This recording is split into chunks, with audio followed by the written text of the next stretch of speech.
Okay, I think I've got the audio going. I'm not 100% sure.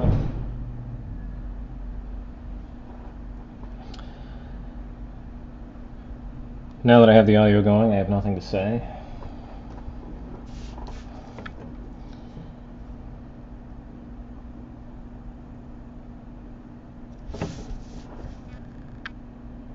If I think of something, I'll say it.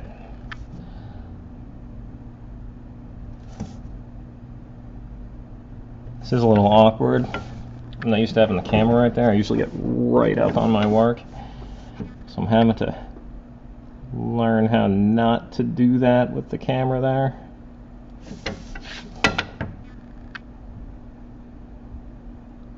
Probably better for my eyes.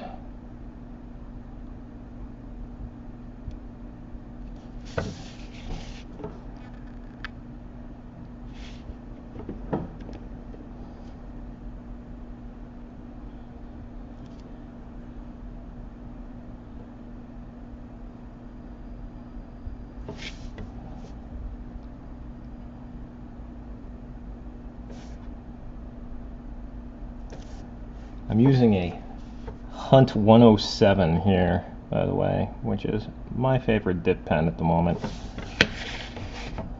I'm looking into getting some Japanese drawing pens, because I'd like to try those out.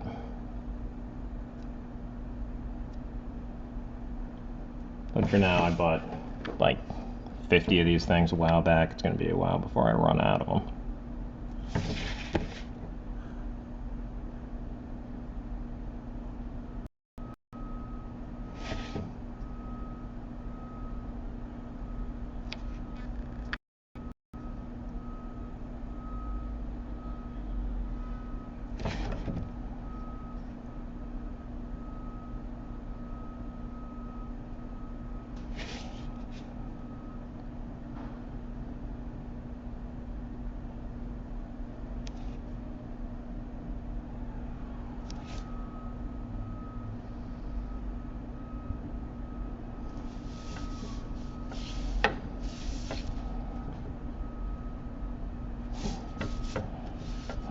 I am finding not being right up on my drawing, I'm having a little more trouble controlling the direction of my pen. I guess it's just the muscle memory.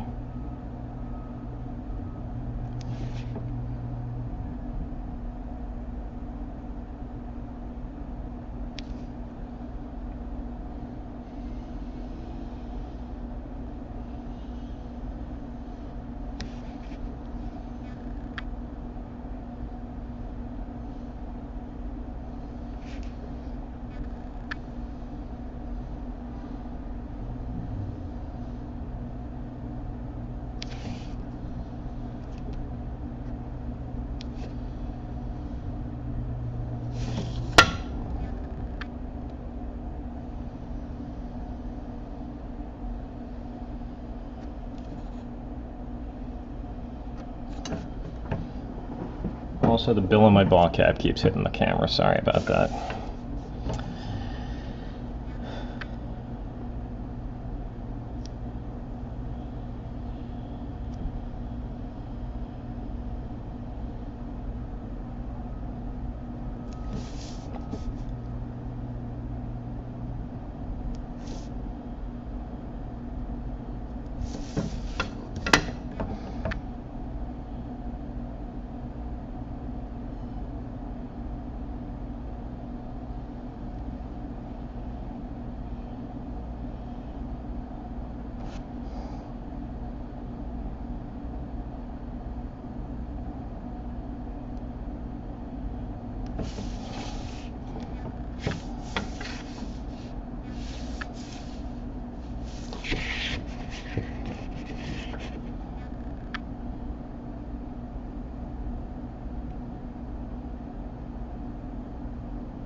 Leaving some of these lines open, which is going to be a pain when I go into color this, but it looks better on the page, so I'll just deal with the nuisance.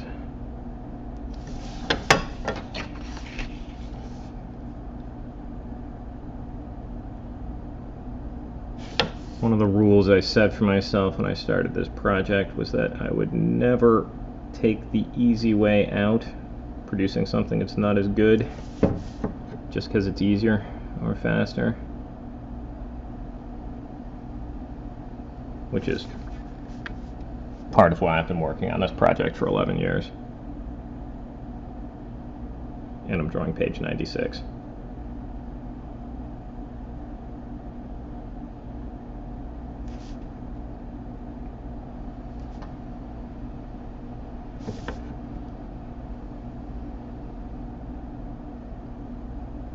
I did start this project with two goals that I think I've largely accomplished. I started it with the intent to force myself to learn how to do two things that I didn't ever do, which were draw backgrounds and draw cars. And I think I'm getting there. Doing detailed backgrounds in every panel slows things down significantly, but I think it looks real good. So, you know, can do stuff like I've spent, I think this is my third day working on this page. I was here from 11 yesterday morning until 10 p.m. pretty much just penciling this panel.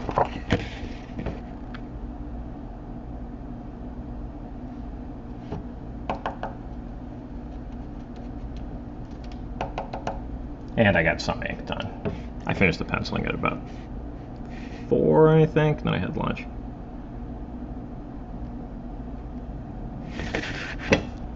Got back to work at about 5:30, I guess, and then inked until 10, and I got to the point at which I was when I started this stream.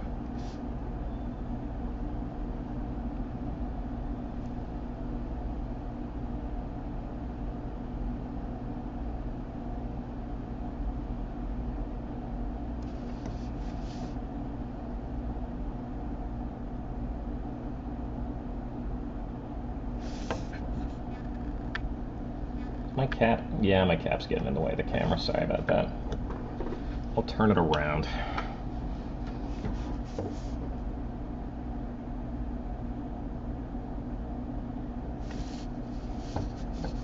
Looked like rain today.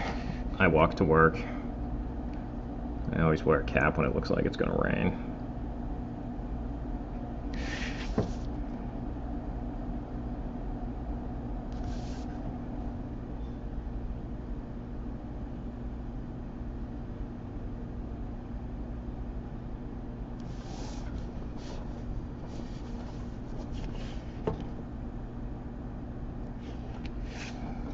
I think this nib is starting to wear out. It's not flowing as well as it was.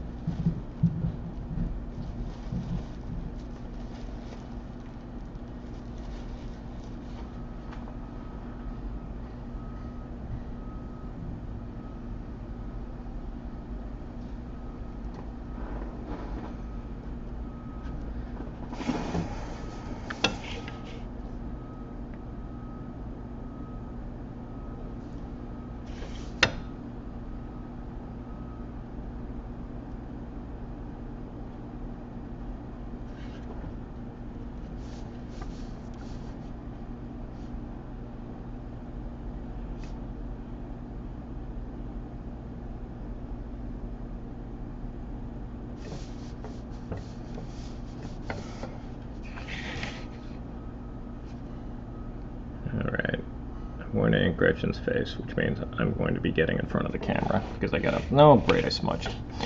But I got to do that very carefully.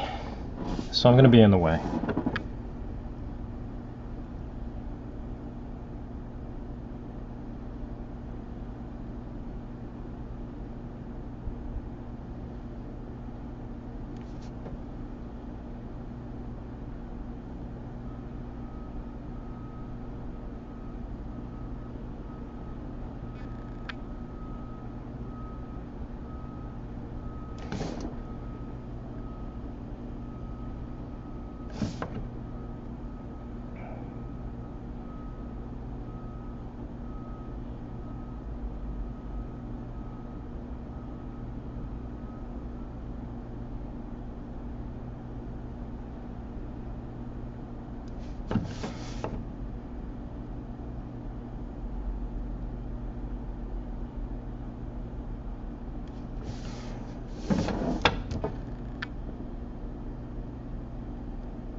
Yeah, I'm getting right in front of that between you and the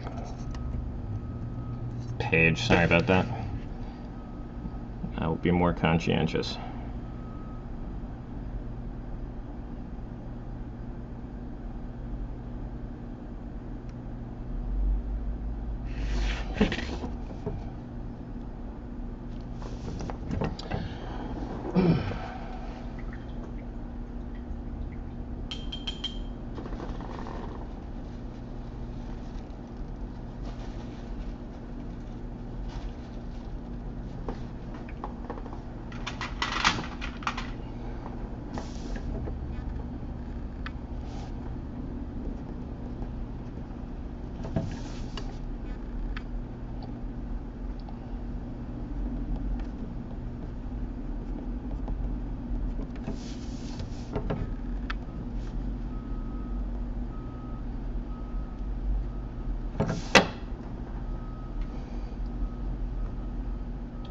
Camera's not really picking that up. I'm using a blue pencil to mark areas where I messed up the ink so I can go back in and correct it with white ink.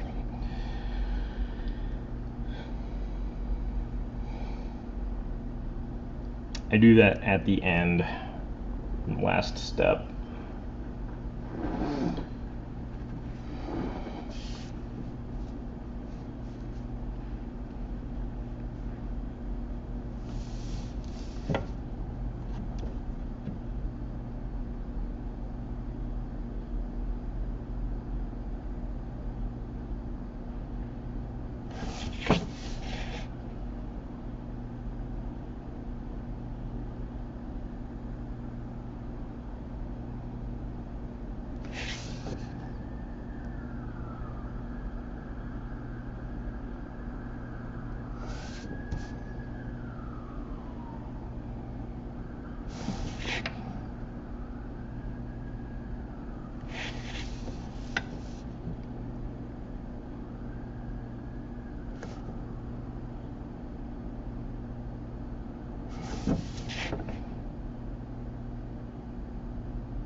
I was initially thinking that these arrows were made of stone, but that doesn't really make sense. Probably bronze or something. I'll make that clear with color.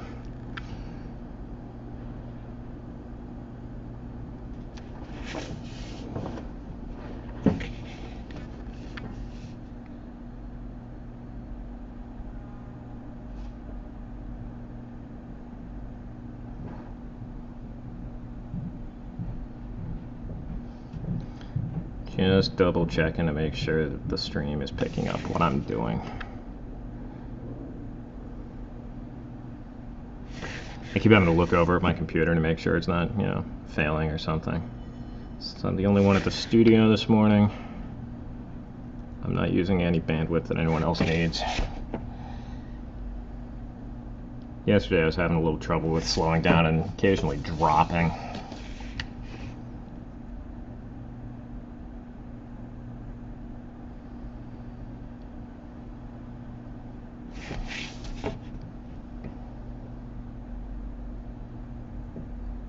But I think I'm getting the hang of this streaming thing.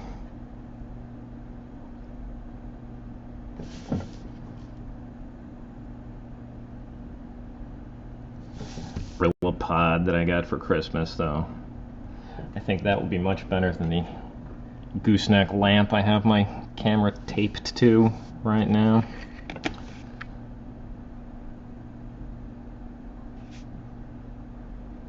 An inelegant solution.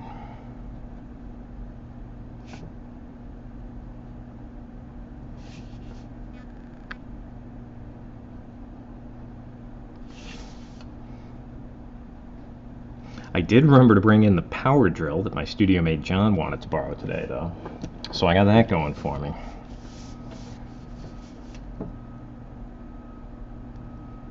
Theoretically, he will be here at some point today.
And back. If there's anything anyone would like me to talk about, feel free to say something in the chat. I'm glancing over every couple of seconds.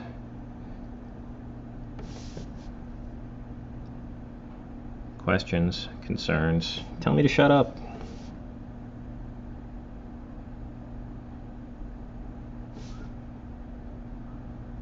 Ordinarily when I'm working like this, I'm listening to audiobooks, but I figured that'd be extra distractions while I was trying to do the stream and the inking.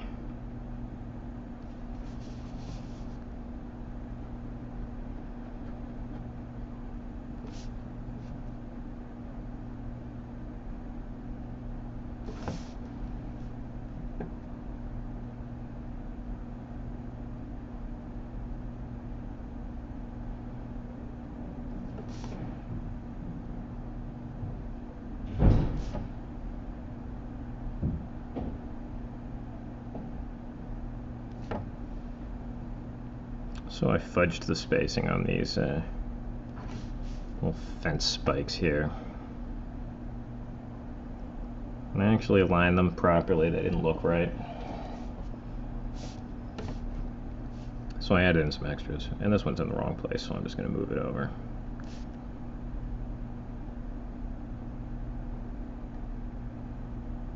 It's an old monument, it doesn't need to look perfect.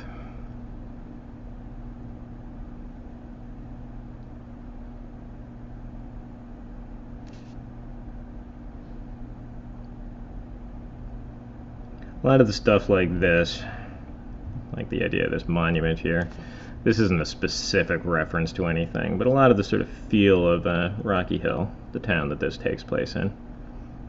It's very much based on the places I've lived. Grew up in Lexington, Massachusetts, where we had the battle green, first battle of the American Revolution. So we did a lot of focus on that in school. And I lived in Savannah, Georgia. There's a little bit of Savannah in this place. And Waltham, Massachusetts, where I lived after college. And a little bit of Portland, Oregon, where I live now.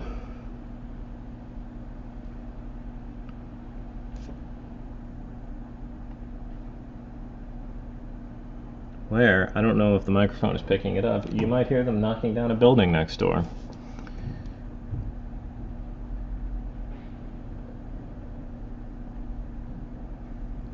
They've done most of the demo already. They're mostly just cleaning up, and they're going to be building new luxury condos right outside my window here. Very exciting. Luckily, we've had this space for long enough that our rent is really good, but I dread what happens when our lease is up, because we are paying way below market rate for this space right now.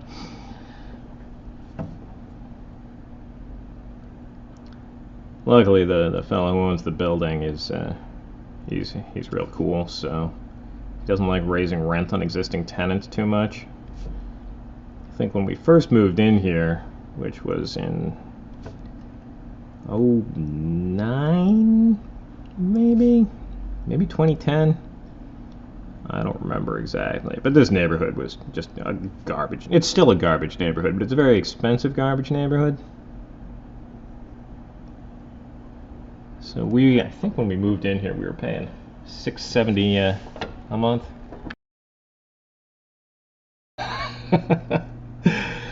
Saves me a lot of time drawing backgrounds.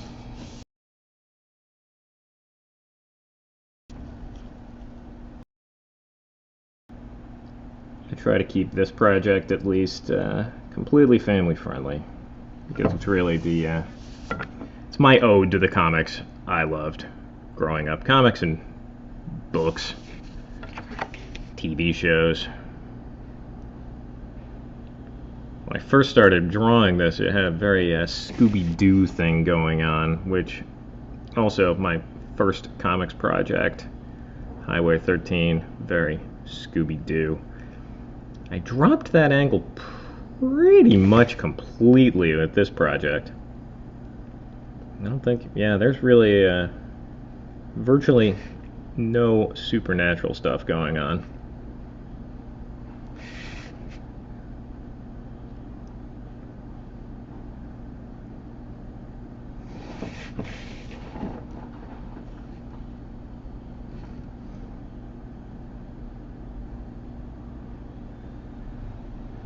So I want to make sure, can somebody tell me if the audio is coming through? Because I think it is, but it's also possible I just didn't answer that question.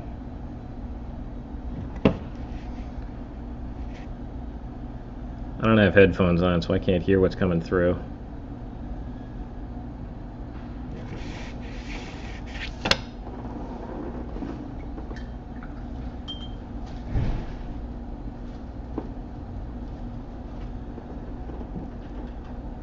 Okay, cool. I was about to type to ask the question because I wasn't sure.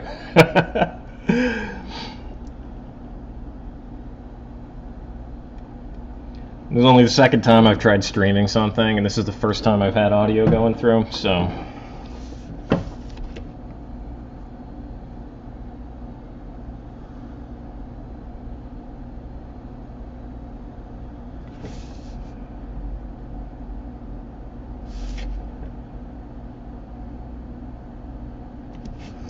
And boy, did I just mess up the shape of Johnny's jaw. Let's see if I can fix it. Better.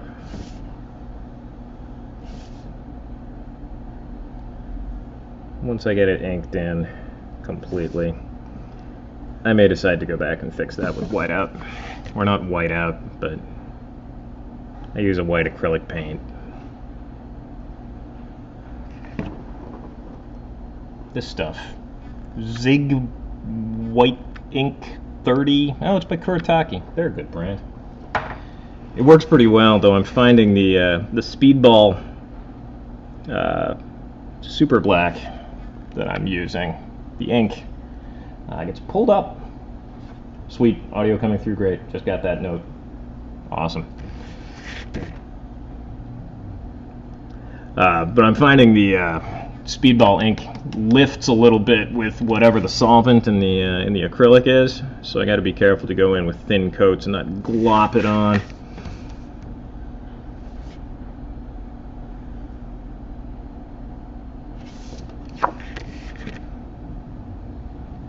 I like whiteout, but it can yellow on the pages a little bit, so I try to avoid it. Highway 13, the first project I did after college, I've still got all of those pages, and some of them are just a mess. Some of the big areas of black I inked in with Sharpies. Boy, that's not a good idea. The ink turned green and bled through the paper, and in fact ruined a couple of other pages that were next to them in the giant stack of pages I had at the time.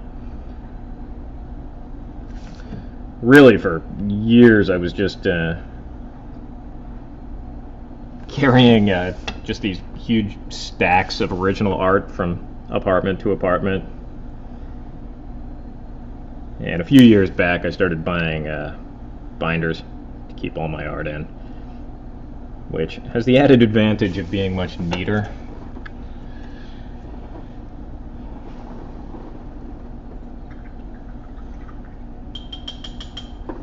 Oh, cool. Yeah, I thought it would be fun. Plus, one of the reasons I'm doing this this stream is to keep myself from getting distracted. I can't just sort of stop working and waste time on Twitter or Facebook if I'm in the middle of doing this.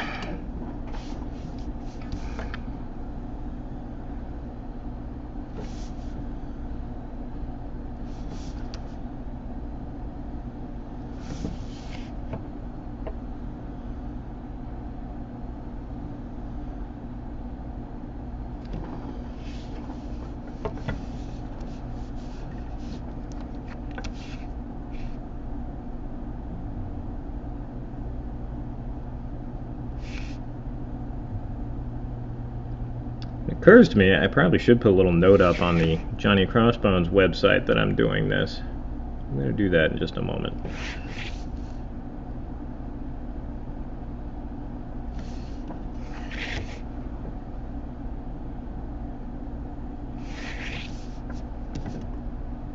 As soon as I get through the ink that is currently in the pen.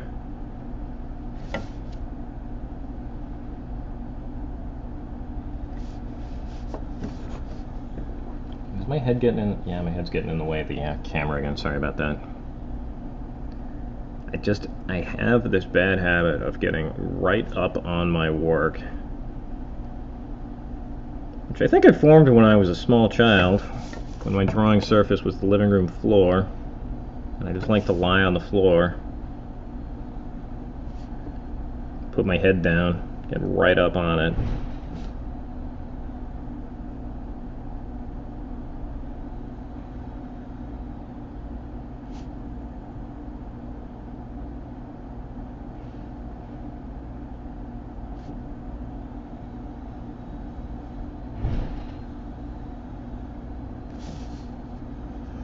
Alright, I'm going to make that note on the Johnny Crossbones website.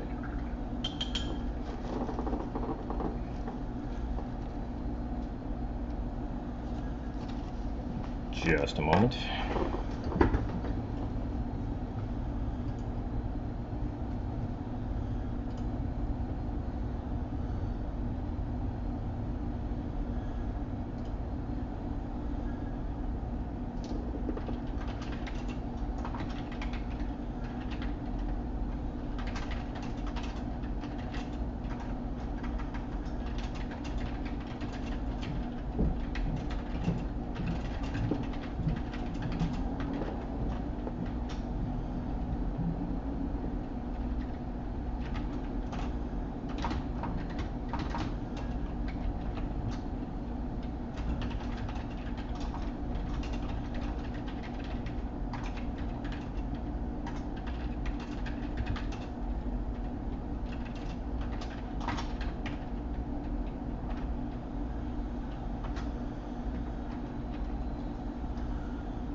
be right back. I am just posting this. Okay. Posted on JohnnyCrossbones.com.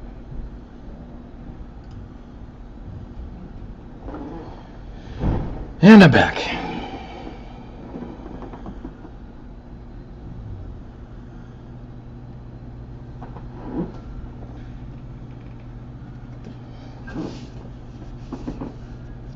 And I just realized I meant to use a different pen for a second, but, well, I'll do that in a minute.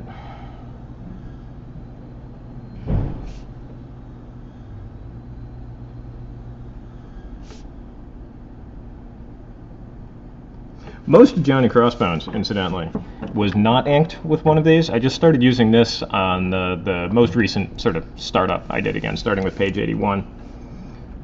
Previous to that, I had been doing all of my inking with Micron pens, which I think I got a pretty good line out of, but I like this a bit better. I did specifically want to use sort of a clear line style, which was the thing I was super into when I started working on this project. Specifically, I wanted to sort of replicate Bob Damour's line.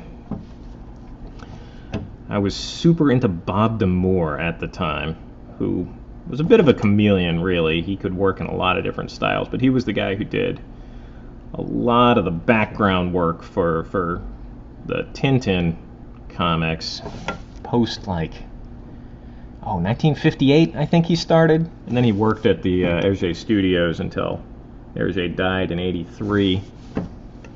And he worked there for a while afterwards, now that I think about it. I know he's done some other books. I've seen a little bit of them online.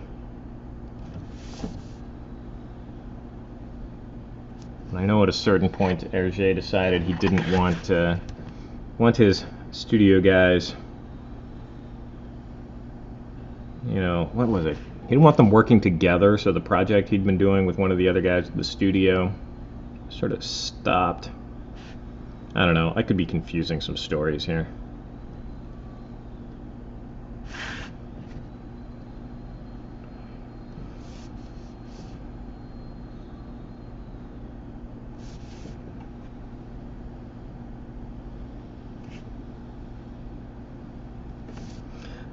I was reading a while back that Bob Damour had been interested in finishing the last Tintin book, the Alf Art.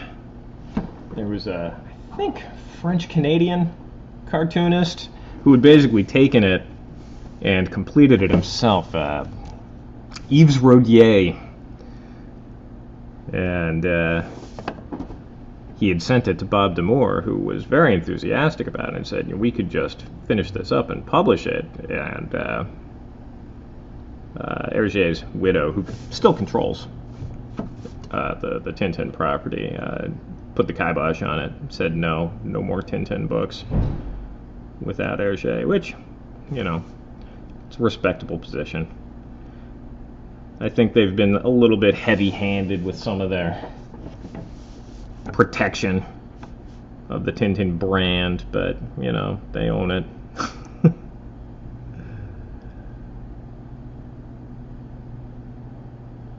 It's theirs to do what they choose with.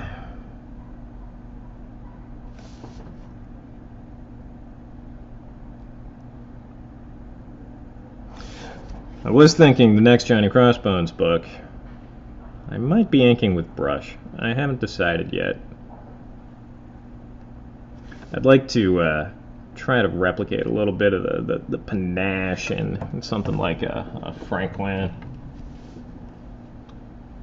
Been reading some of his Spirou comics, and boy, those are good. I like working with a brush, but I think my brush work is a little stiff.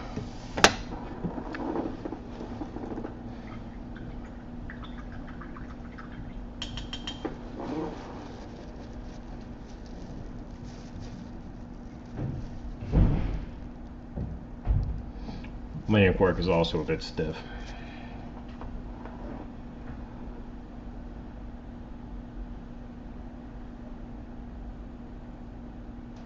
I'm looking at this page. The way I got the word balloon going behind Doc's head here, I don't think that works. I think they used to go in front of Doc's head. I'm just going to ink that in now.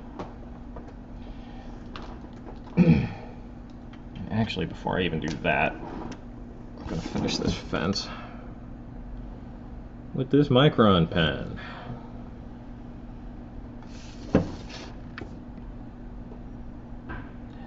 The vast bulk of this book, I was saying earlier, done with microns, specifically a Micron 8, which when you get them a little bit out of ink, you can really get a decent line width variation just by using the angle, something like that.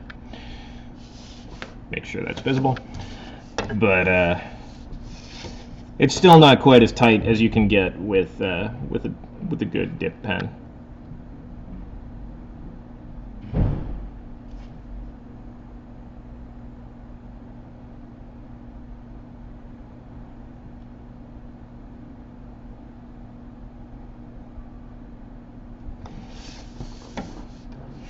I just realized I never finished the story that I started with, reminiscing about places I've lived. This monument is specifically sort of referencing the old monuments from old wars and stuff that sort of pepper New England.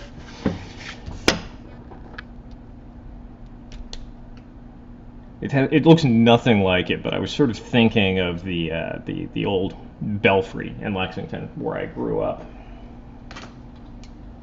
where they have it's not the original really, but it's on the original design. It's a replica of the belfry that was rung to bring the Minutemen out to the Green to fight the British on April 19th, 1775. Oh, for Schlugner. I meant to ink that balloon in, but well, I guess I'll finish this monument first.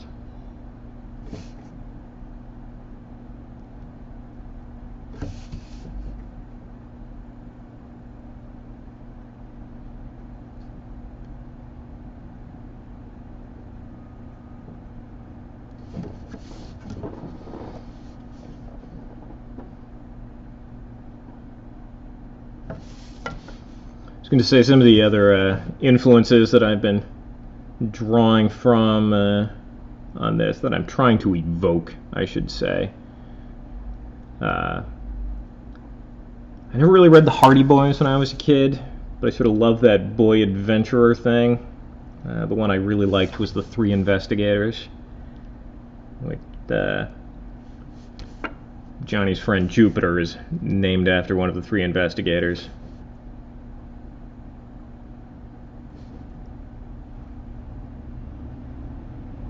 Apparently very big in Germany, the Three Investigators. There were actually two live-action movies made in Germany about 10 years ago. I have them at home, but I haven't watched them yet. I'll probably enjoy them, since I tend to enjoy ridiculous children's movies. I watched that Goosebumps movie a couple of weeks ago. Boy, I dug that the most. That was great.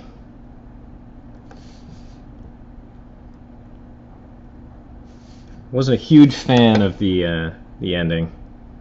I felt like the girl in the movie sort of had her agency removed and sort of turned into something like she sort of became like a reward for the boy who was the hero, and that was kind of gross.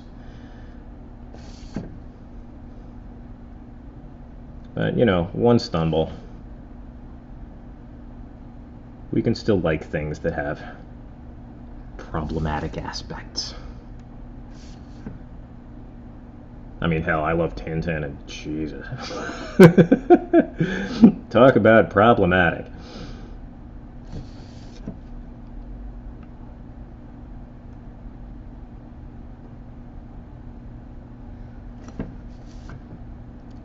A lot of attitudes that simply don't work.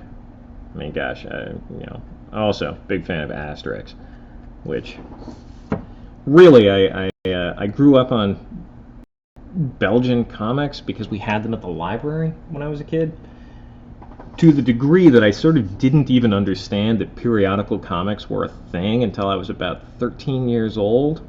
I had just never really encountered them. Like, I was aware that Spider-Man was a superhero comic character, and I thought Spider-Man was great, but I didn't really understand that it was a monthly thing.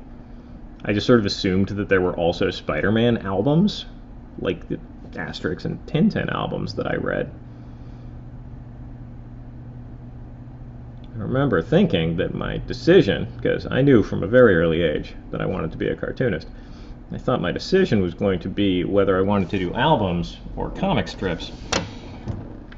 And this was back in the 80s when, albums weren't even a thing in the US. I mean, luckily, the market has evolved to the point where, I am now primarily doing, effectively albums. I've been working on graphic novels for the last, year or so, pretty much exclusively since I got laid off at the animation company I was working at. I got a couple of books coming out next year that I will tell you more about when we can announce those. But that's largely what I've been working on instead of this. I don't know. I'm in the process of trying to find an agent right now. I'm hoping I can find somebody who can help me pitch Johnny Crossbones as hopefully a series of 4 128-page graphic novels. That's really what I'd like to do. I don't know what the 4th story is. I know what the first 3 are, and I want to do like a seasons thing. Like, this story takes place in the spring. I don't know if that's very clear. It starts in mid-April, and at the point we're in right now, it's the very beginning of May. The next story, I don't have a title for yet, and I'm still working out the specifics, but that one's going to take place in the summer. And the 3rd one, I do have a title for. That is The House on Halloween Row, and that one takes place around Halloween, as one might expect. And I don't have a story for the 4th one yet, but I want to do a winter story. I don't think it's going to take place around Christmas time. I don't want to do a Christmas story, but I want to do a winter story, so probably in January or February. But I haven't decided yet. And then once those 4 are done, I might do more. I might not. This is all predicated entirely on being able to figure out a way to monetize this, get it published, get some sales. That'd be nice. My issue is I'm not much of a marketer. I'm much more interested in sitting down and drawing. And it's hard for me to even pitch. It's not something that comes naturally. So that's why I've been putting together packages, and I haven't sent any out yet. But I've got some agents I'm planning to pitch. So fingers crossed. I'd love to work on this next after the projects I already have lined up as a full-time thing instead of I'm currently carving time out of something else I should be working on right now, but I really want to get this done today, and then I'll probably work late tonight to get everything else finished. Because I've got another project that needs to be done like by the end of this week for sure. I'm already much later than I intended to be on it. And then I've got another project that I'm a little bit behind schedule on that I really need to get moving on because I want to have that done by May. And that's going to be probably about a 200-page graphic novel that I'm working on with another writer. I'm excited about it. It's going to be very cool, but I can't tell you anything about it yet. But, Ari has a publisher. I got brought on after it had found a publisher. So that one will happen. There will be comics that I have drawn for you to read by a writer I really admire. So that's exciting. And heck, I got a ton of other projects sort of on the back burner too. Benito and I have been talking about a project off and on. I haven't gotten back to him. Last time he sent me an email about it. I don't know when I'll get to it because I got so much other stuff I'm working on. The problem with comics is you work all the time and you make $0, as opposed to my experience in animation, where I think that was the easiest job I have ever had. I could be very lazy, work 8 hours a day at a relaxed pace, and I was making like twice as much money as I've ever made at any other job my entire life. But in the end, I find this work more satisfying, which is why, I have not moved to Los Angeles and saw more animation work. I was thinking about it for a while, but I really decided that what makes me happy is creating worlds and just sort of having the control to do it the way I want. Got a question. Yes, that is what happened. Johnny Crossbones was picked up previously. I had it placed with Dark Horse for a while, and that fell through due to my own screw-up.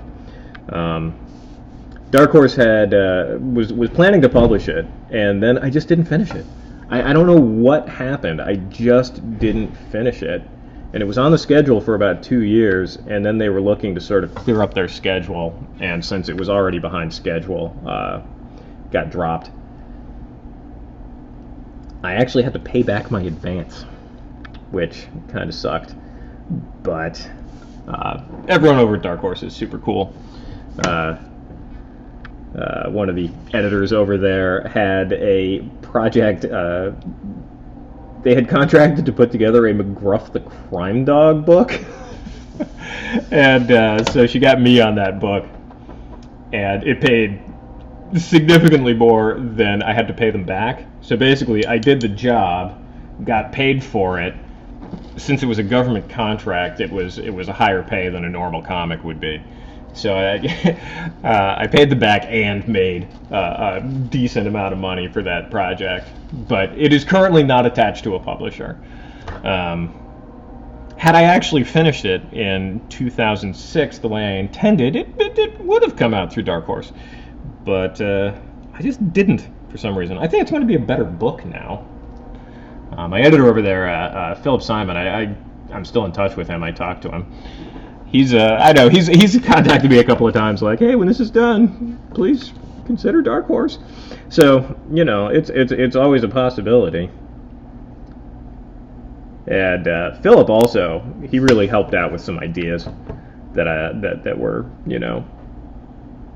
gave me some directions that I'm still using some of his ideas on it.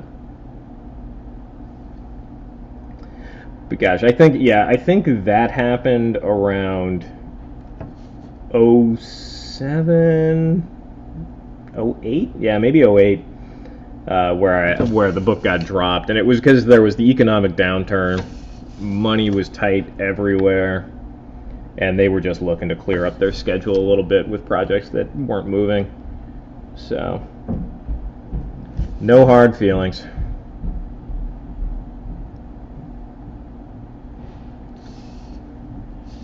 Yeah, it's funny. Actually, the way I first got in touch with Dark Horse was that someone at the door? Nope, not someone at the door. The way I first got in touch with Dark Horse was I had known Derek Kirk Kim online. I was a fan of his work, and he liked my work too. And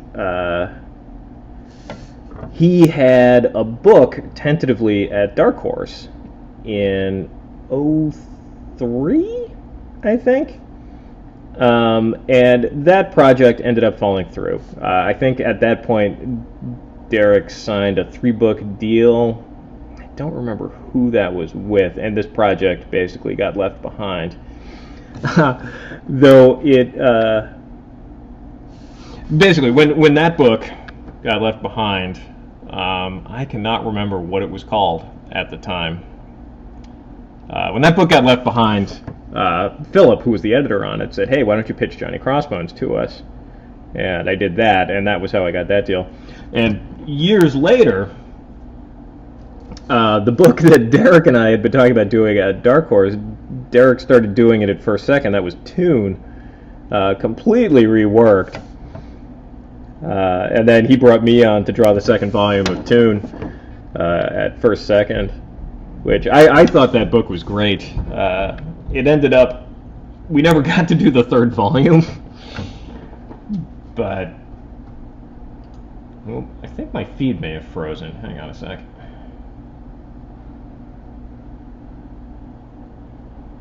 Reloading.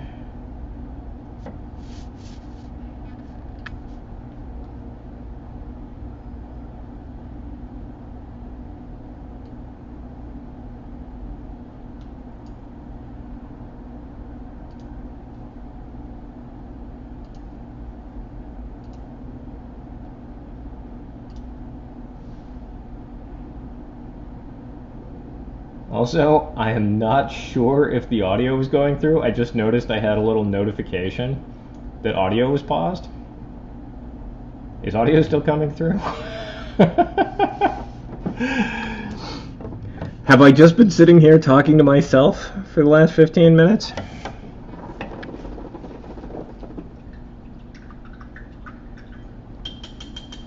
I just saw my streaming software said it had a notification popped up, said detecting feedback. We've shut down your microphone, which that's not what I want.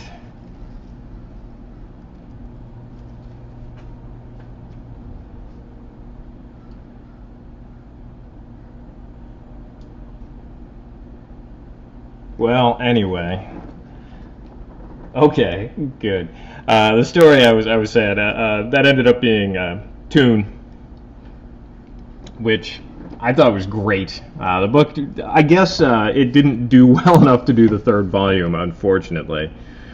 So we never got to do the third. But Derek is finishing it as a prose novel on his website right now. So that's very exciting. We're going to get to finish the story. He's reworking it a bit too. He started the whole thing over, writing it as a prose young adult novel, and I'm excited to see the ending, because I had read what he had set up for Volume 3, and it was going to be good. And I'm wondering how it's going to change, because the initial version that we pitched back in, or that we were working on back in 03, was very different from what ended up happening in whenever that was, like 2011, 2012. And so I'm guessing the third version is going to be quite different too. It's just exciting to see. Still a big fan of Derek's work. He's the one who actually got me into animation too. He was working over at Friends Night Productions, and they needed more people, and he suggested me, and I did that job for about 2 years. It was very financially rewarding.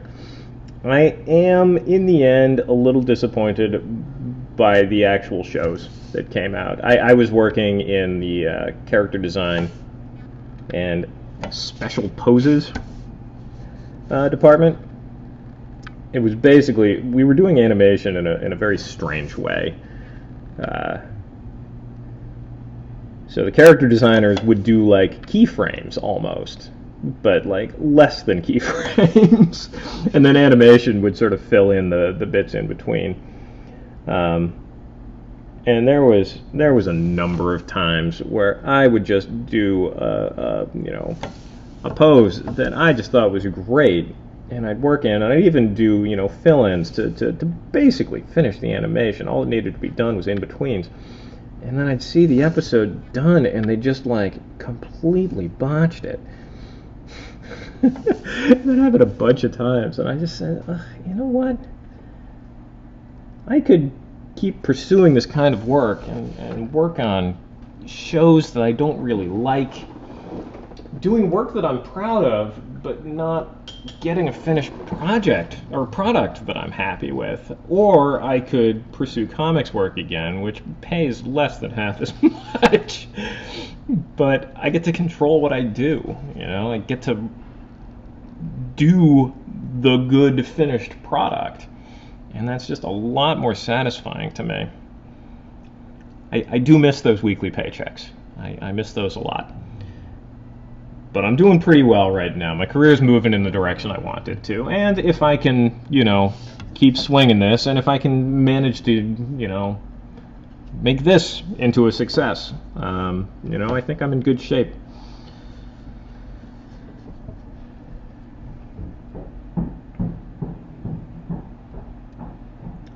My wife is also writing a book right now that I'm excited about. She's doing a really good job. We've been discussing it a lot. It's a romance novel, which probably isn't going to have too much crossover with my readers. But it's a good book. Contemporary romance, set in Portland.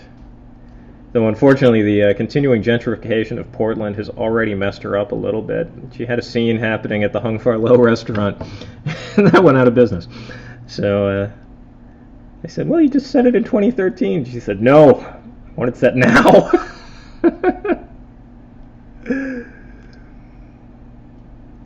Disappointing. Hung Far Low, the food was never great, but it was pretty good. I used to live right up the street from there, so it was a good place to go get lousy Americanized Chinese food for very cheap. Ironically, even though the restaurant is out of business, they had a big sign in Chinatown, even though the restaurant has not been in Chinatown since like '04, maybe a little bit earlier. My studio is in Chinatown. If I look out the window, I can see the restored landmark Hung Far Low sign right outside. I'm gesturing out the window as if you can see anything but my drawing board. But the restaurant is no more. They are finally renovating the building it was in. That was one of those things, you know, this was even before Portland started gentrifying so much. The people who owned the building it was in decided they wanted more rent, so they just jacked up all the rent, and everyone left, and the building was empty for 10 years. And they're finally doing some renovations over there, so maybe something will move into the building instead of it being a hideout for the guy who stole my bike light, which is what it was before. They caught the guy, but I never got my bike light back.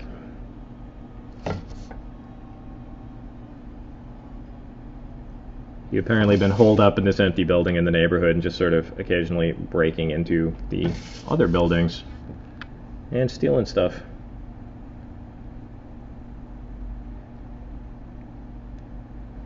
I'm in a creative office building. It's a very big building and just a lot of various spaces and a real estate office downstairs. I don't know how that fits into a creative workspace, but you know, whatever. People need houses.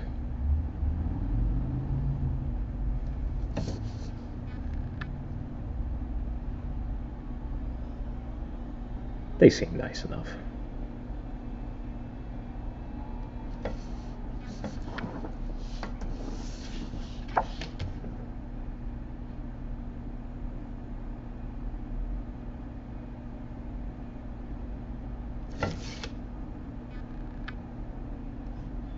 Generally rocks or something that are super hard for me to draw.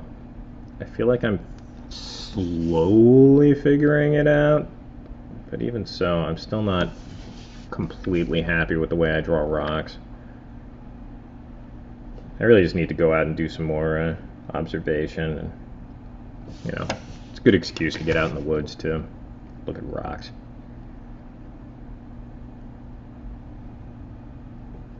I haven't been out to the Multnomah Falls area at all this summer. There's some decent hiking right outside Portland over there, so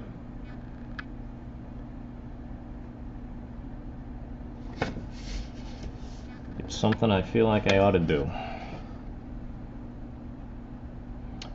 My camera has shifted, so I'm not even pointing at what I'm doing. Sorry about that. There we go. Tomorrow I'm probably not going to be streaming, but I'll try to remember to bring in that GorillaPod. It's just one of those like clamp tripod things with the bendy legs.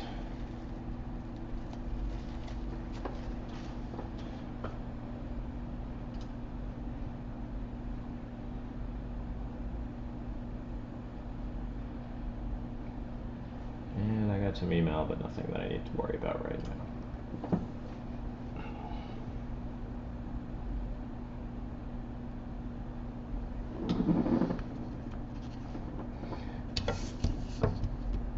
I probably should have come in here yesterday, or not yesterday, over the weekend, and gotten some of this done, so I wouldn't be working on it today. I'm trying not to spend more than a day during my work week working on Johnny Crossbones, but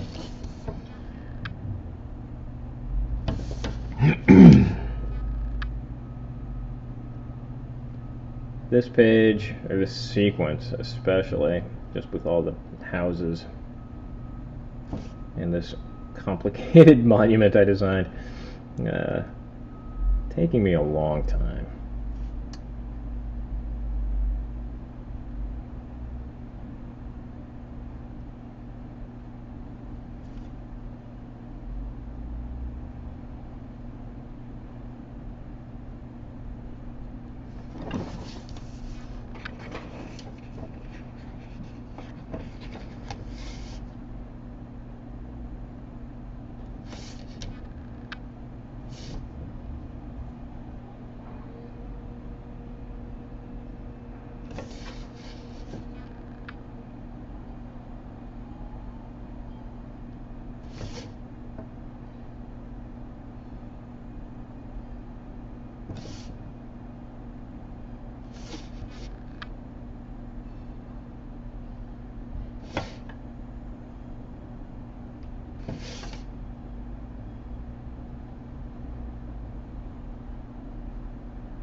Oh, incidentally, about the early strips being pulled, I did put them back.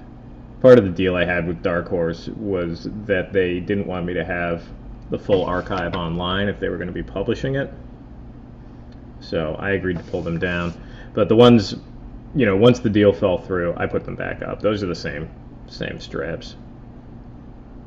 I didn't redo them or anything.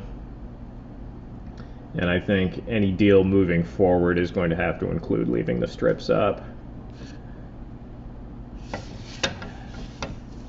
Because frankly, I'd rather buy a book than read something online. And I've done that many times. I own lots of books that were previously published online and still available online.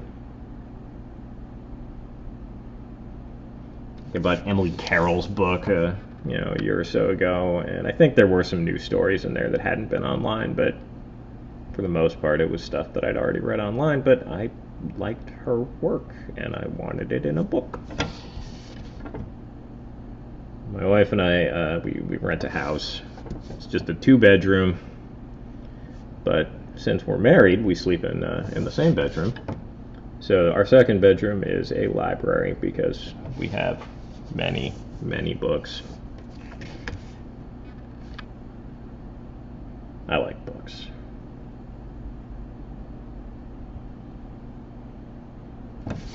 A project I've been working on book-wise for quite a while, and really started in earnest a couple years ago.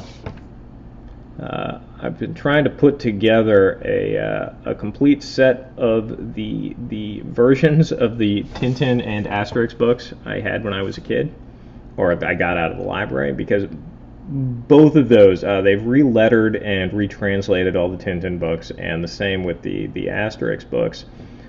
The English translations, I should say. And much of my attachment to those is nostalgia, so I wanted the original versions. I already had the Tintin 3-in-1 sets from the, I don't know, early to mid-90s, where they were like little 6x9 books. Oops.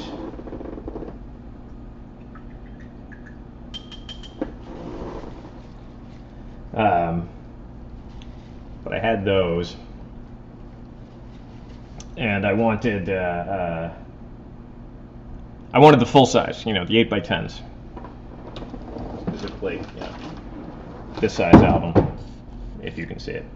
As you can see, these are all hand lettered. I like the hand lettered ones, and they're all computer lettered now, which I don't like as much. So I've been putting together a set of the hand lettered. Here you can see the computer lettering. I just don't care for it. These are also new translations. There was a whole disagreement about who owned the English translation when Uderzo had his falling out with Dargaud. But I've been putting together a set of the original translations, and my plan is to get them bound into hardcover volumes, and the same with the Tintin books. I prefer the old awkward, chunky lettering to the new lettering, which is the new lettering they've been putting in those is more faithful to the original French lettering, but I have an attachment to the English lettering from the 60s on, when they started translating those.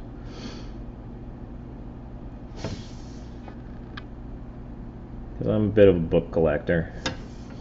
I don't know. My wife and I. My wife's name is Crystal.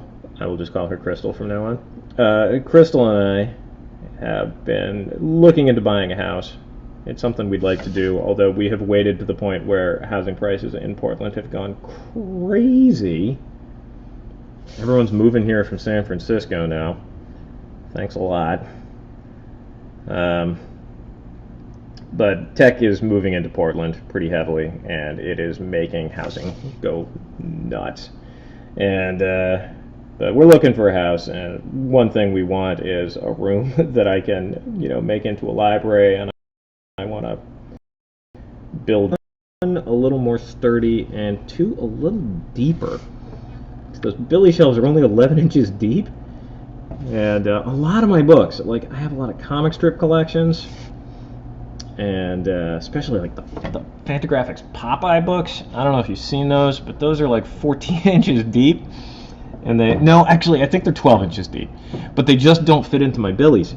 And since I also have glass doors on my bookshelves to keep the dust off my books, I can't put the Popeyes on the bookshelves, so they are in the pile of books on the floor. I've currently got 4 of the 6-foot shelves, and they're all full up, so I have a giant pile of books on the floor next to my bookshelves too. Book problems.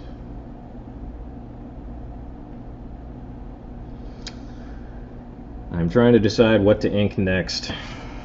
I like this little boy.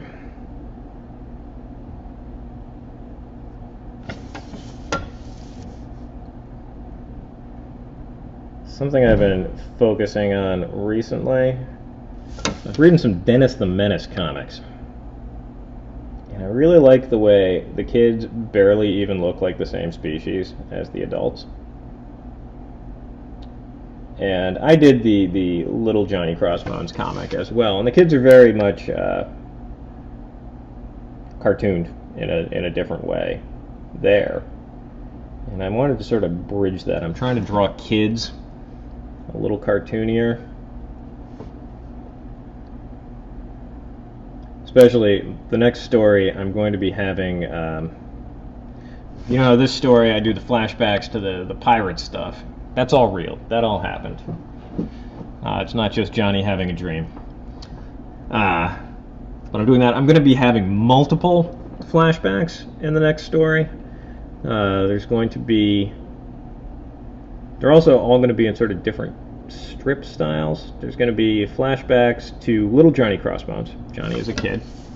Something that happened when he was a kid is going to tie in with stuff that's happening in the modern day, is going to tie into basically sort of a Secret Agent X9 style action strip from the 40s. So I'm going to be trying to do an Alex Raymond thing for one set of flashbacks, and all the stories are going to tie in together. So it's going to be stuff happening in the modern day, stuff happening in the 40s, or I'm going to leave that vague, so it's just a while ago. Because I don't even, when does this story take place? I don't know. It takes place now. But I think the newest car I've ever drawn in this comic is from 1992. Nobody has a cell phone. Though a lot of Gretchen's clothes, especially from chapter 3, I was using alloy catalogs as reference for clothes. So they were like pretty stylish for 2007. I tend to use clothing websites for clothes reference now.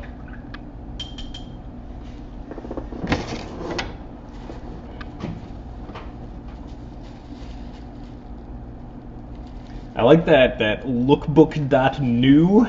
That's a good one, but it's also high fashion. It frequently doesn't really fit my needs. So I'll just go to a Forever 21 website and just, look at the way the models there are dressed and use that for clothing reference.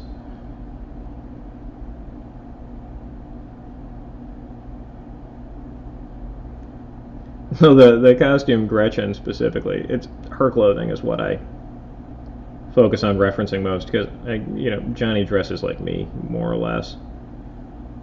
Yeah,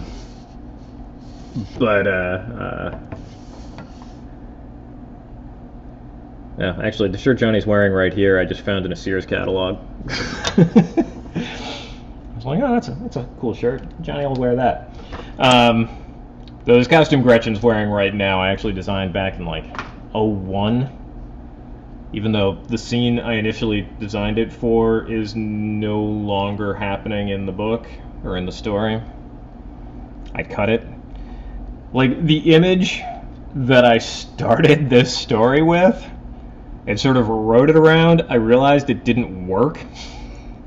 So I cut it, which hurt, especially because the cover I initially drew when I had this placed at Dark Horse was that scene. I had this scene of Johnny and Gretchen and Doc digging up a grave and finding this thing in it, which was a very important scene. And as I worked through this, I just realized it didn't make sense in the story where I had it placed. And when I tried to place it somewhere else, it didn't work there either. And I just sort of sat back down and rewrote. I spent about a month rewriting, and this was last summer. And when I finished the writing, that scene just wasn't there. So, sort of my foundational scene got cut. But that's what they say, you know, kill your darlings. I had been working so hard to get that scene in there, and I realized the story would be better served by not having that scene. So, no longer a grave robbing scene. Sorry, all you grave robbing fans. There is still some digging coming up. Some digging, some running through caves, some near drowning.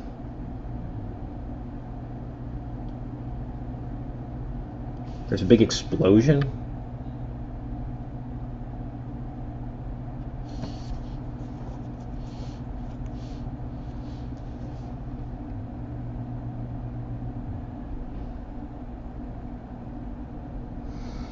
Ugh, all I got left is the tiny people in the background. And then I gotta start doing the architecture, which I'm not really looking forward to.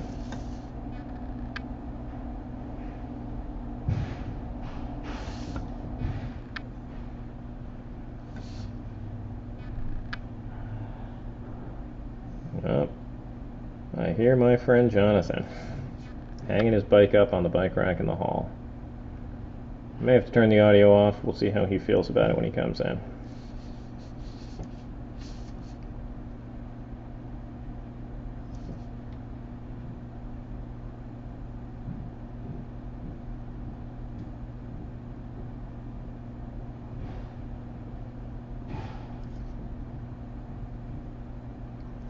This couple who I put in here, these are characters from a comic I drew a couple years ago called 32 Exposures.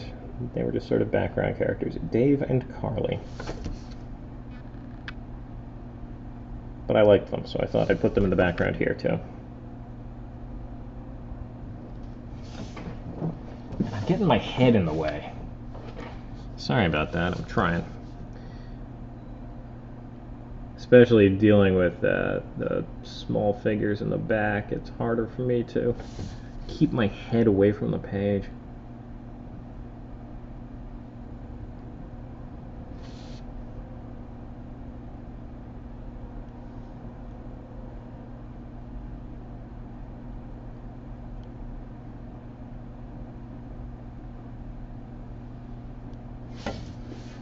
She's looking a little wall-eyed.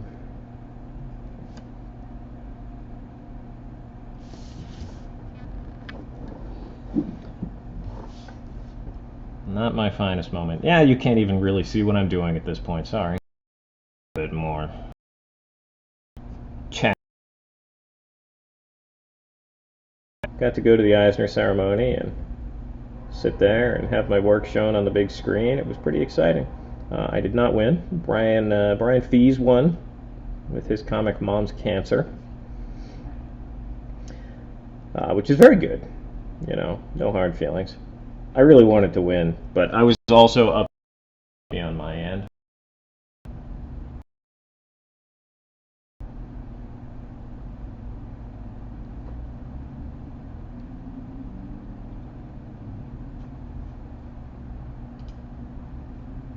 Okay. I don't think it actually stopped on your end. I think that was just me, my computer. Oh, whoop, whoop, whoop.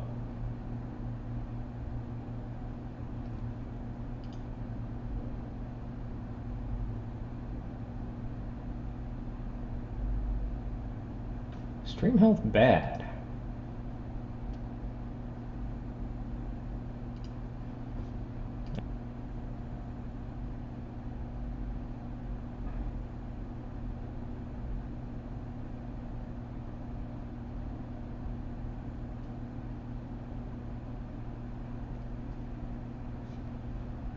I don't know what I can do about the stream. I think that's just my router, or not my router, but I think it's my internet here. We share a node with everyone else in the building, and sometimes we get heavy traffic going through.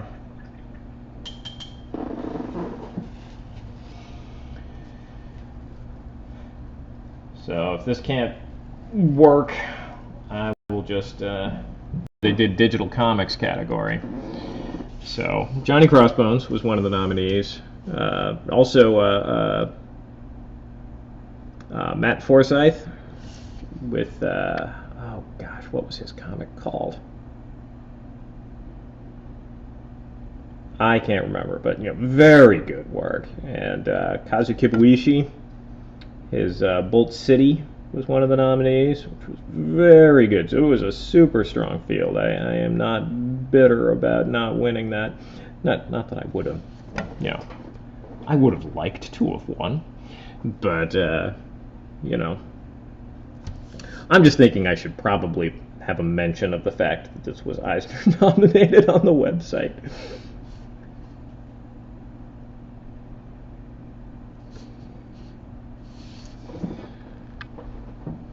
Couldn't hurt.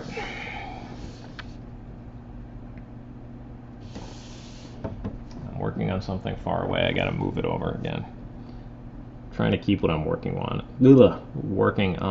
camera. Alright, I am sure I heard John in the hallway, but he has not come in. Maybe he went to get some lunch. We got a pot of food carts right down the street from us, which is nice. So it's just a short walk to get some really good food.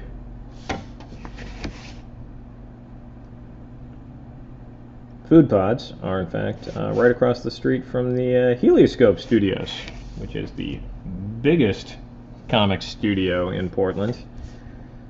I work out of Tranquility Base, which is not the biggest. There's 7 of us in here. But I like the smaller size. I'm the founder of the studio. I was invited by a member of Helioscope, which was called Periscope at the time, to come and work there for a day, see if I liked it. And I went in, and it was just there were just too many people. It was too crowded. It was raucous. I felt very awkward because of my severe social anxiety, and I just didn't get the work done that I wanted to. But I decided I wanted a studio outside of my house because, well, I get a lot more work done when I'm not trying to work in my bedroom. And I found another couple of people. This is actually the 3rd location we've been in, and we've been in here since 2009 or 2010. It must have been 2010. It's funny. We had a spot. There's a building called Active Space here in town, and they just offer small studios. And there were 4 of us at the time. It was me, John Ceruno, B.T. Livermore, and a woman whose last name I'm forgetting. Her name was Maya something. Oh gosh, I should remember her name. I am blanking on her name. I'm sorry. She was a friend of BT's. But the 4 of us got this space, and it was pretty nice. It was a little annoying in that it was outside the main building. So if we wanted to use the restroom, we had to walk across the parking lot, go into the other building, go up a flight of stairs, and use the restroom. So that wasn't ideal. But it was still a nice space. And then they decided it needed a new roof. So in the middle of a Portland winter, Portland is notorious for its wet winters. In the middle of a Portland winter, they decided to tear the roof off and then leave it overnight when a storm was anticipated with just a tarp on top of the roof. Needless to say, the tarp blew away. It was like a record storm. Got completely flooded out. My stuff was okay. I hadn't left anything important in the studio. And it was pretty much just the floor had been destroyed. It was a... what's that called? I am blanking on the name of the flooring. It was. It looks like wood floor, but it's made of plastic. That kind of floor. So that was destroyed, needed to be replaced. And they said, we should have it back in 2 weeks, and you can come back in. 4 months later, it still wasn't done. They just, every time we asked, they said 2 more weeks, 2 more weeks. They weren't charging us rent during this period, of course. But we were still on a lease, and at that point we just said, you know what, it's been 4 months. We need the space, or, you know, we're just out. And they let us out of the deal. So we looked around, found another space. Shortly after we got the new space, it was in a studio just up the street from where I live now. If you know Portland, it was on it was in the same place the Hip Bone studio is now. When we moved in there, we were there for a few months. Shortly after we moved in, Maya left, and we got Indigo Calais took her spot. So that was pretty good until the winter, when they decided they needed to replace the roof on the building, and tore the roof off and left it overnight with a tarp on it in the middle of a Portland winter when a storm was predicted. So everything in the studio was destroyed, as you might expect. The tarp blew off, rain came in, ruined everything in the building. I didn't lose much. Thank goodness. I had my Cintiq at the studio at the time, and the previous day I had taken it home because I wanted to work on something at home. And oh my gosh, that could have been so much worse. If I'd lost that Cintiq, I would have just been furious.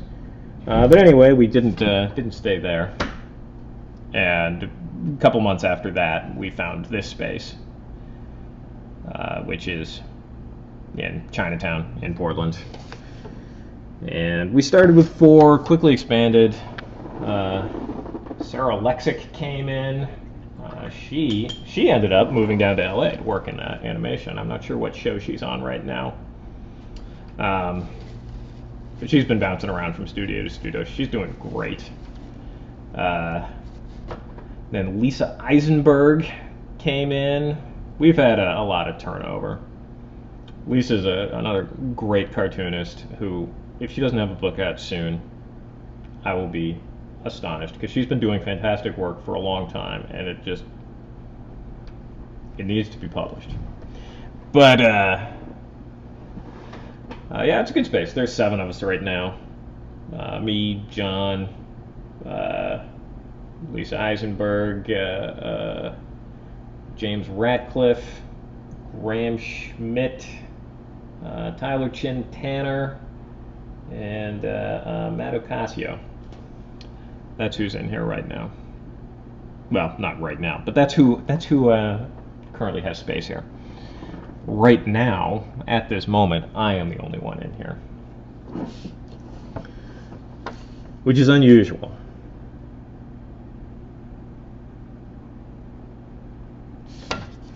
There were a couple of weeks. We recently had a bit of turnover. Both Graham and James are quite new. They've been here just a month or 2. But for a while, we had a bunch of people who were paying rent but never coming in. And I think there was about, a 4-week period where I was finishing up a graphic novel. And I was working like 14 to 16 hours every day. And I was just the only one here. Every day. 14, 16 hours, all alone in this studio. And, I'm basically just sitting here talking to myself right now, but I just would be sitting here and I would just talk to myself because, one, I was exhausted all the time. I was working 14 to 16 hours every day, and 2, I was lonely. Since I was at work all the time, I barely got to talk to my wife, and then no one was here, so I'd be, getting up before Crystal in the morning, coming into work, staying until she was already in bed, and then, not having anyone to talk to here either.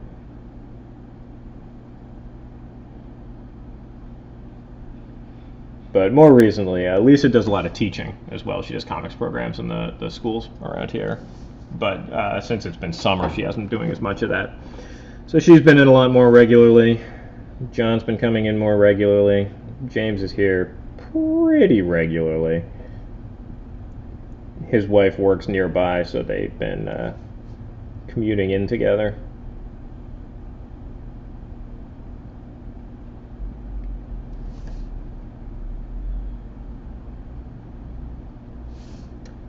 Matt tends to come in when he has a project to work on. Graham sneaks in the middle of the night, under cover of darkness. And Tyler has 2 small children, so he's here sometimes.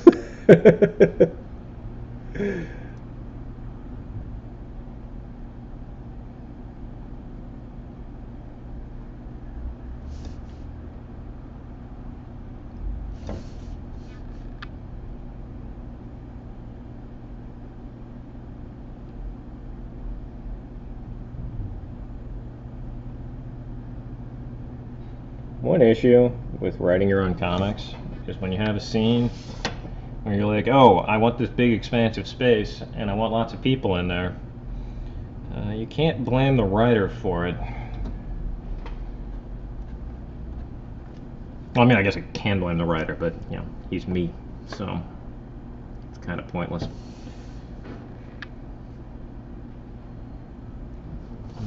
Yeah, I'm getting off camera again. Sorry about that.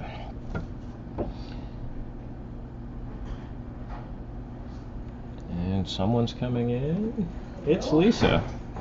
I am streaming my inking right now. Oh.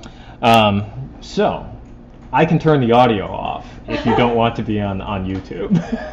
I don't mind. I'm not saying anything incriminating right now. Okay. I was telling everyone you were a great cartoonist just a moment ago. I was talking about who was in here.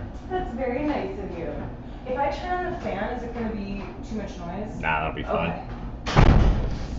I thought I heard John coming in a bit ago. I could have sworn I heard him coughing in the hall and hanging his bike up, but I don't know. it must have been someone else doing a John impression.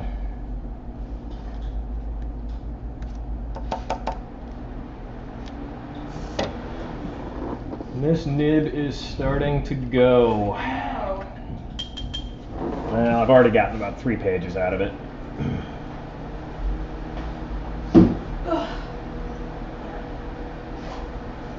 I also forgot to bring in my tripod, so I have my camera taped to a lamp.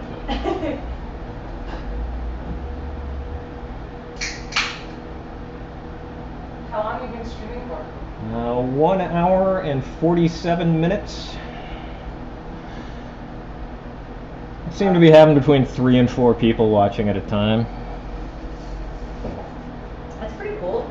Yeah.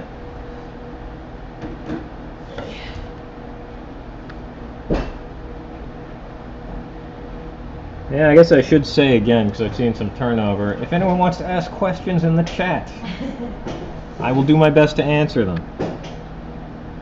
Yeah, this is going to be weird now, because you're not going to know if I'm talking to you, or if I'm talking to the computer. Well, I think it's neat you're doing that. The real advantage is if people are watching, I don't go and look at Facebook every 15 minutes. I would imagine it's a good dicking around deterrent. Yep. I just really want to get this page done. Yeah, I know the feeling. Not surprisingly, this Smith campus page is taking a long time. Yeah, it's looking good though. Thank you. There's one building in the background that I overshaded. And I know it's a thing I can fix in Photoshop, but I'd rather fix it with Pro White. Yeah. So I need to go get Pro White at some point. You want to borrow some? Oh, really? It's not actually Pro White, it's a Kuretake white acrylic. Oh, but okay. I really like this stuff if you want to give it a shot. Thank you. I have Pro White, but it's all dried up, and I know that technically you can reuse it, but I feel like I can never really get it the consistency I want. Me either. I usually get about a third of the way through one of these, and then it dries up and I buy another one. Yeah, totally. Well, thank you. I appreciate that very much. I will keep you up on that. Sure, it works real nice. It's a little bit thicker than Pro White, but That's good though. but I really like it. I mean, it goes on smooth though, right? Yeah, that's what I've been using on this. Thanks. How often would you say you use it on pages? Every page, at least twice. Really? Yep. Huh. But is that like for fixing mistakes or for like effects? For fixing mistakes. Huh.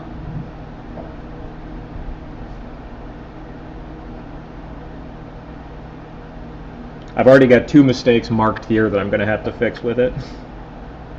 That makes me feel better. I was really hard on myself for making this mistake.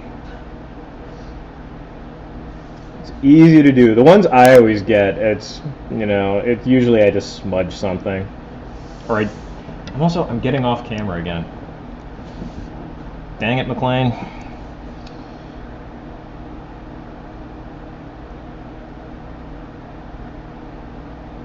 It's usually a smudge, or so far on this page I've got a smudge and I've got a line I just drew in the wrong place. Mm-hmm. So I'm gonna have to go in and fix both of those.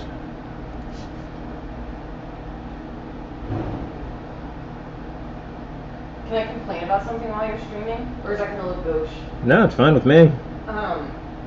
Do you know that remember that building on the corner of Burnside and Fifth that like had been cabaret and then was like multiple different like seafood and Vietnamese restaurants and stuff? I liked that seafood place.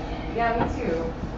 Do you know that now it's the Airbnb employee cafeteria? Really? Yeah, like Is Airbnb based here?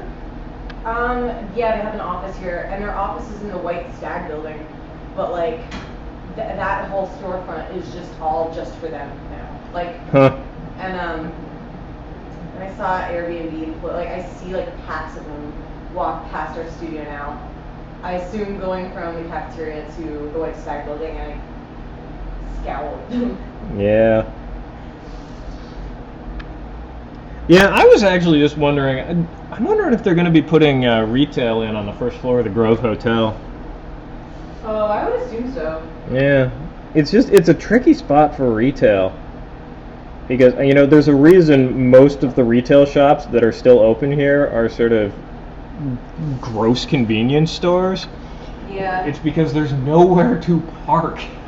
Yeah. So the only people who could shop in this area are people who live here, who are exclusively people in group homes.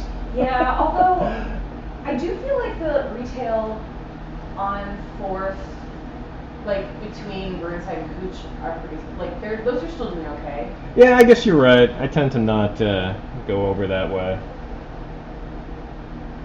But you're right. But yeah, I mean, I think you're also correct. Like,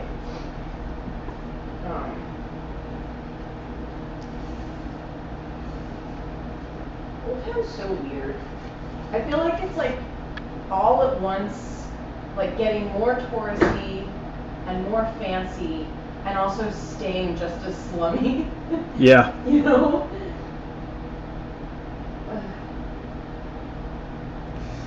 It's resisting gentrification real hard. Yeah. But I think once these condos over at the Grove in the new building they're putting in go in, that's going to completely change the neighborhood. Yeah. Because all of a sudden it'll be full of yuppies who call the cops all the time. Although, like, all those SROs aren't going anywhere, you know? Like, don't you think? Like, all the Central City Concern buildings? I think they're going somewhere. Huh. I don't think they're planning to, but I bet once the yuppies live here, they'll be gone. Yeah.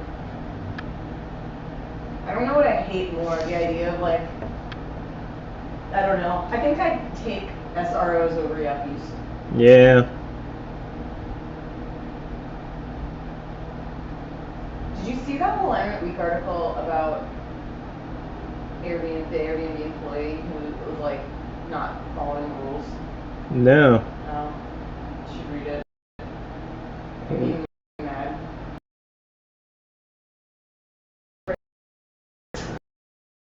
Having, like, basically, like, owning a unit that is being used, like, year-round, you know? Like, where it's supposed to be a temporary thing. I think it's like you're only allowed to rent like 9 months out of the year. Mm-hmm.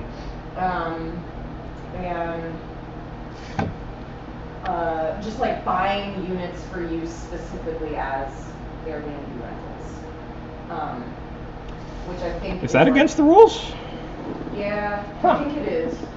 I think it's like against the regulations of the city.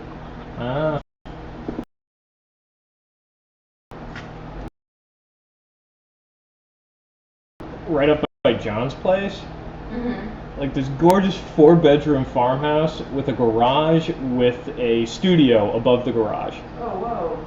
And it was going for like $325. That's really low. Yeah, crazy low. So like I this was last week. Chris and I were going to have dinner with John. So I just drove by there to sort of peek at it. I was like, that looks amazing. Maybe we should talk to your aunt about this. Went to look at it the next day. It was already sold. Oh, that doesn't surprise me. It makes me really sad, of course. To buy a. John.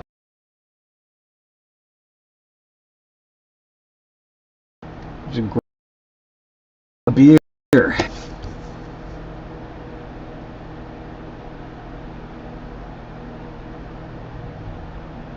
I don't know if anyone can actually hear you on the stream, so it's.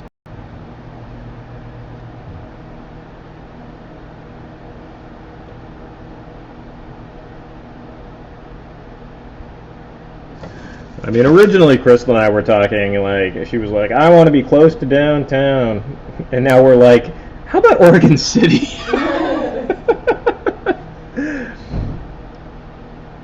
Have we really looked at West Lynn? Oh god, I do not want to live in West Lynn. It's too much like Lake Oswego. Crystal probably wouldn't be into it. I grew up in the Tony suburbs, so.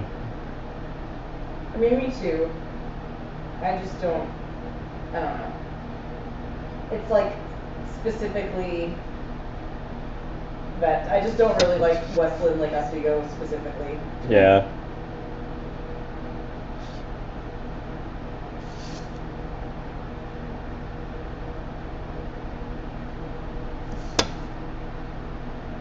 I'm okay with Lake Oswego.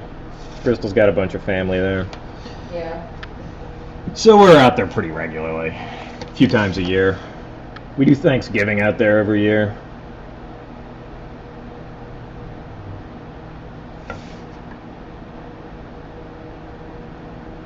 We do Christmas there every other year. Hmm?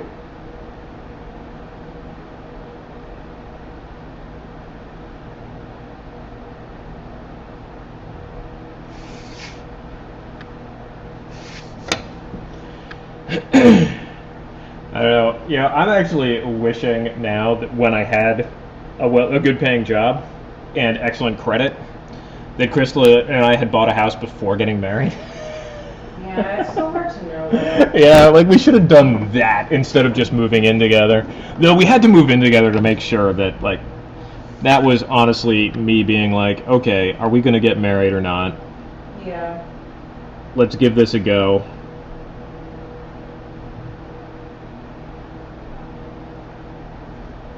That's understandable. And it worked. So, I mean, that would have been a bad time to buy a house. But when we got engaged, we should have bought a house then. Because the prices hadn't gone crazy yet. You could still buy a house on Belmont for less than $300,000.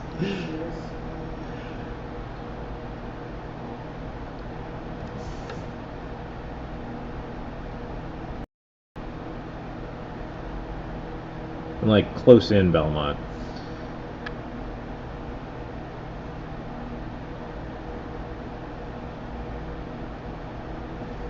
Now you gotta fight off all the flippers.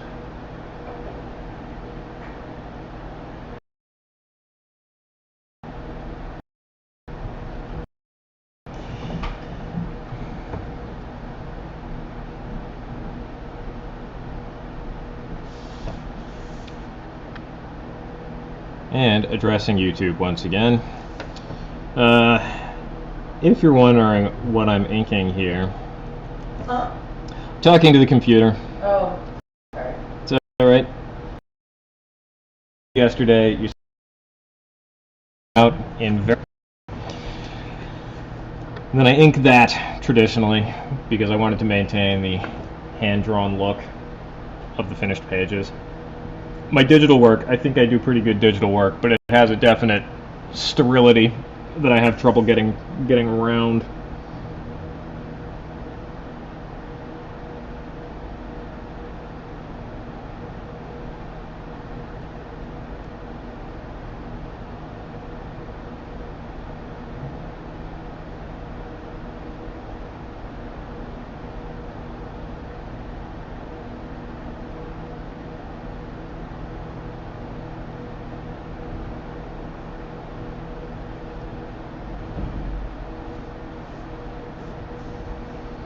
Okay, I think I gotta start inking these buildings.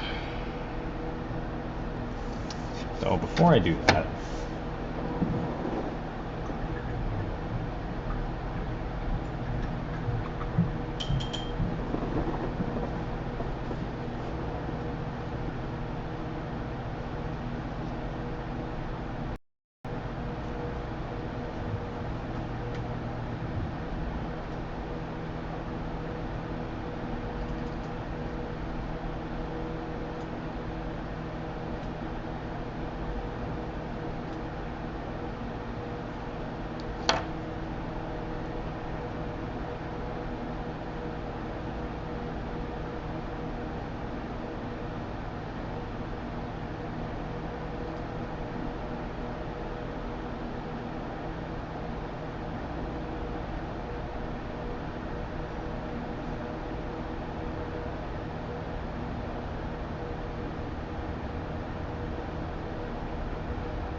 decide where I need to drop lines in the background.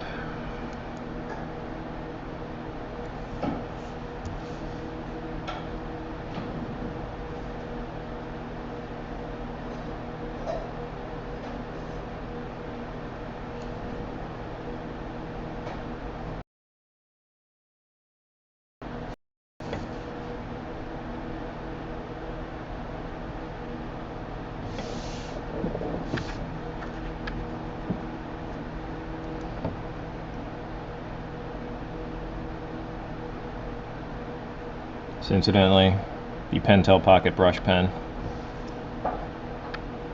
I use this pretty much exclusively as a brush. Like, I don't use a real brush for almost anything anymore.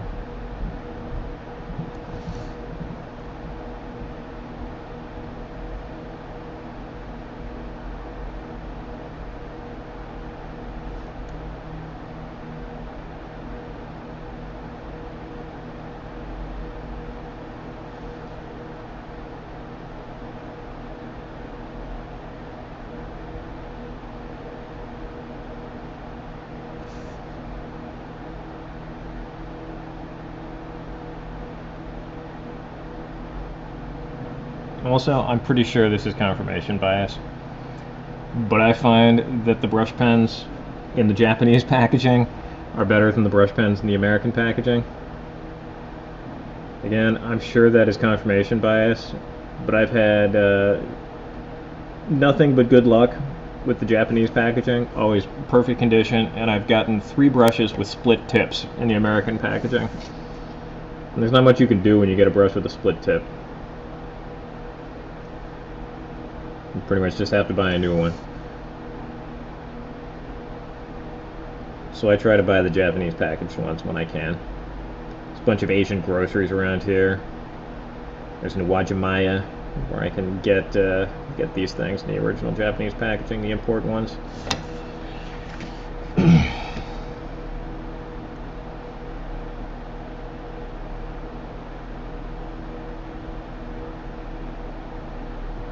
I mean, I wouldn't be surprised if Pentel was sending their like factory seconds to the U.S.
I was a little afraid this was going to turn into a big clump.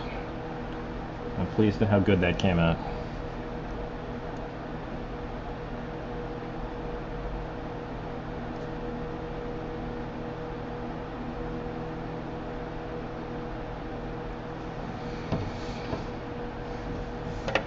And I've got ink on my hand that I'm smearing all over the page.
Really filling in all these black areas is something I could just do in Photoshop, but I want the original pages to look good.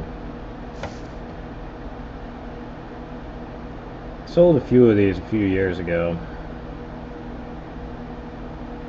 Still have most of them.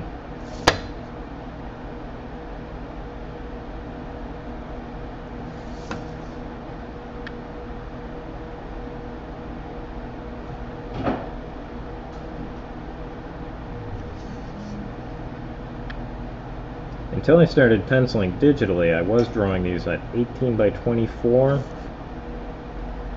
but I can't print the pencils onto 18 by 24.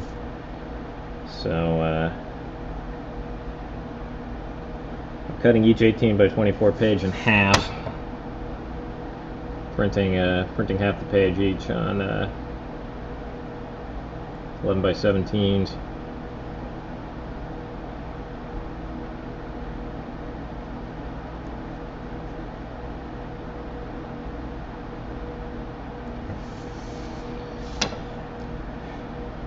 I need to note that smudge.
Sorry, people were leaving comments on Facebook that I didn't notice, so I was just telling them to go to YouTube.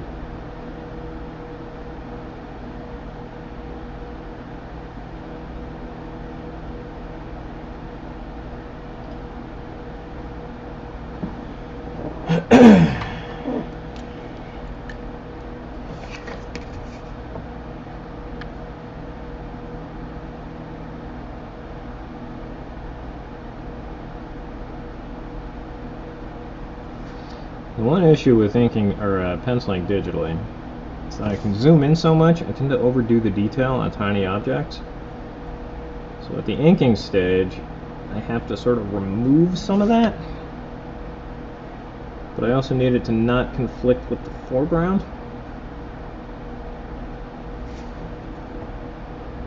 Which is where we find ourselves today.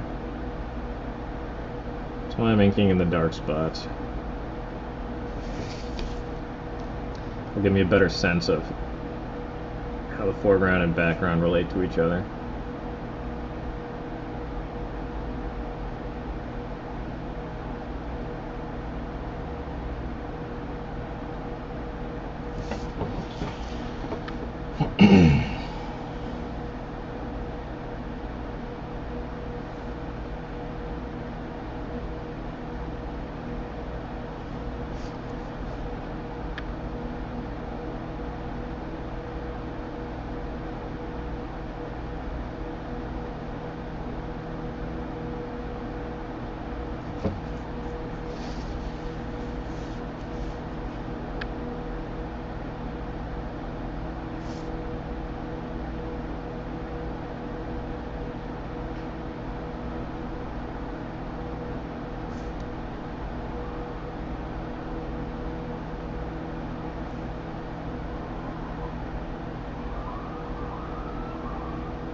Just noticing, you can see how weird I hold my pen with this grip. You notice a lot of artists hold their pen weird. I suspect that it comes down to that we are sort of driven to mark making. We figure out how to do it on our own before we learn to write. On my elbow, my pen wrong, but I can't make the marks the same way. If I hold it, with the correct grip, I just don't have the control. It's very awkward. So, I always chafed against attempts to correct my grip. And I still can't hold my pen right.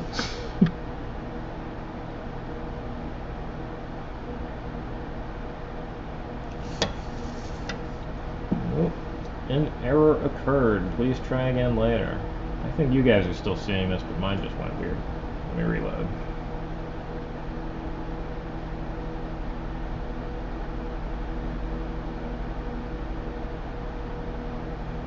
There we go.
Messed up that angle a little bit.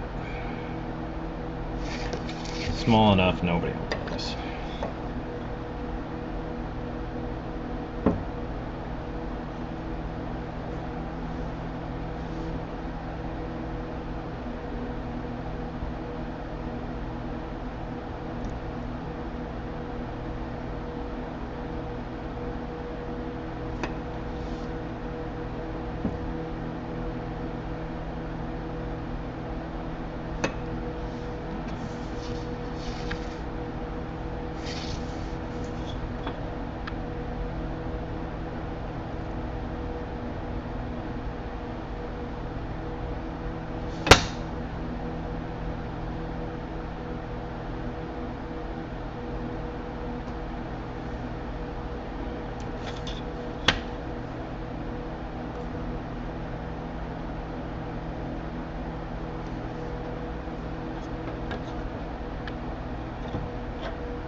So I'm trying to angle this camera properly.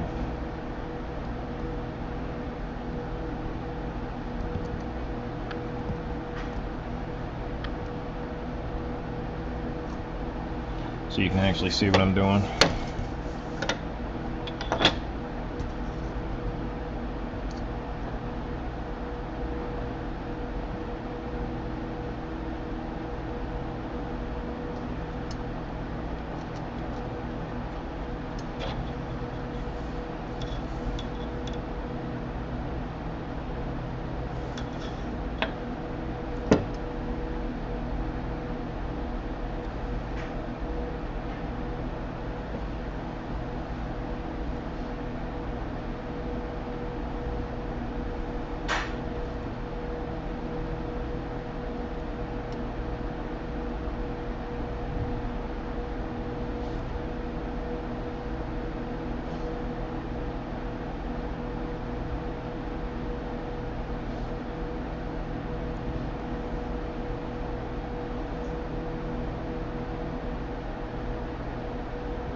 think once this panel is done, I am going to break for lunch.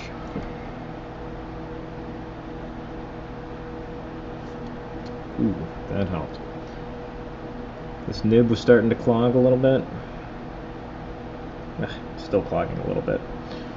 But ran it across a piece of sandpaper a couple of times, and that helps. Of course, now the line is thicker.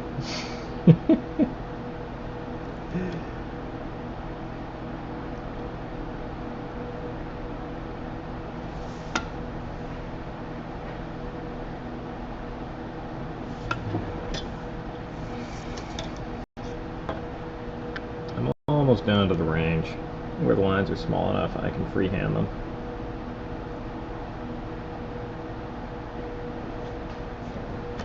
Which I'm going to do now.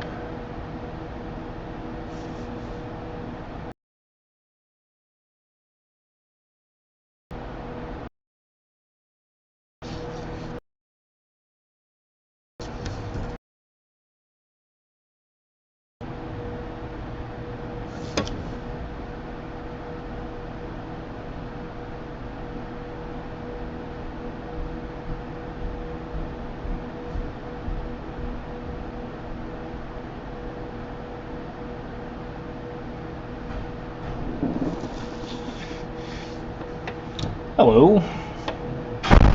I am still streaming, so if you speak, you will be on audio on YouTube. There are 2 people watching.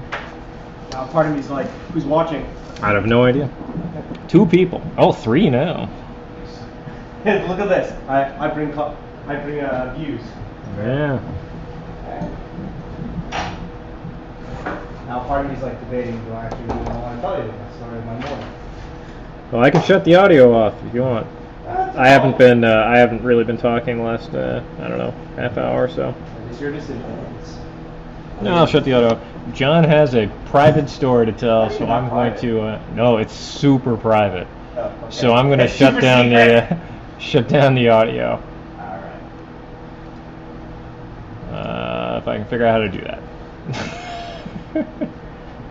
Just leave the mic out. Whatever. And that's what I'm doing. I just need to figure out how. This is new software. No, that's no good.